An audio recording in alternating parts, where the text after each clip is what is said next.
When it comes to owning a home, Minnesota has one of the largest disparity gaps in the country between white families and black families. According to U of M researchers with the Mapping Prejudice Project, homeownership for white households is around 78%. For black households, that number is around 25%. Now, although racist restrictions in neighborhoods is illegal thanks to the Fair Housing Act, which protects people from discrimination, it's still, as you saw from those numbers, a major problem.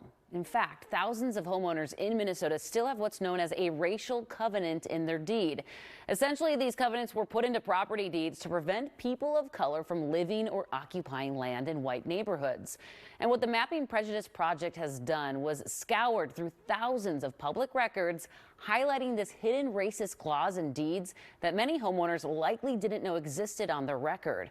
I talked with Kristen Delegard, the director of the Mapping Prejudice Project, as to why this data is so important into understanding why this huge disparity gap still exists today. This exploration of who had access to housing when, what were the barriers for certain groups, is key to understanding why we have such high disparities in Minnesota today. Now, part of the Mapping Prejudice Project is to inform homeowners in Minnesota about these racial covenants.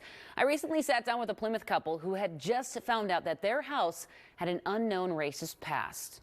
But this is the original old house. My parents sitting on the front step. Paging through memories of the past. My dad bought the property in 1949.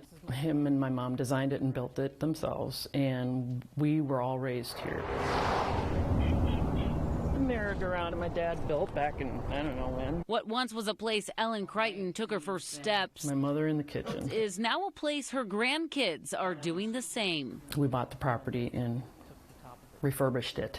And I love it. In the same yard. I love it. I love it. I think it's awesome. This Plymouth home passed down from one generation to the next. But little did Ellen and her husband Rick know.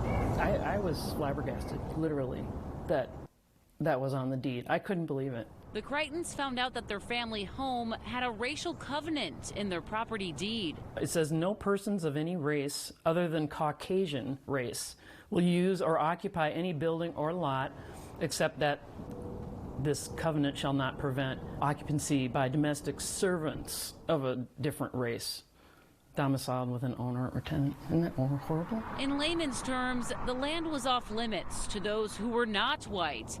And although illegal, the hateful racist language still exists in thousands of deeds in Minnesota today. I'm sure that my dad didn't see that in the deed. I'm sure he didn't read the entire thing. To me, it's embarrassment that's on there to start with, but to sell it and then have that on there, and if somebody pulled it up during something and saw that, I'm like, yes, I didn't even know that was on there. The Crichtons were told about the Just Deeds Coalition, which is a group of attorneys, realtors, and various cities that provide legal and title services to help property owners find discriminatory covenants and discharge them free of charge. We're well over 1,000 covenants that have been discharged. Maria Cisneros is the city attorney for Golden Valley and part of the Just Deeds Coalition. Having removed a covenant on her own home, knows how important it is. The law doesn't delete the language from the historical record. It's always going to be in the property records.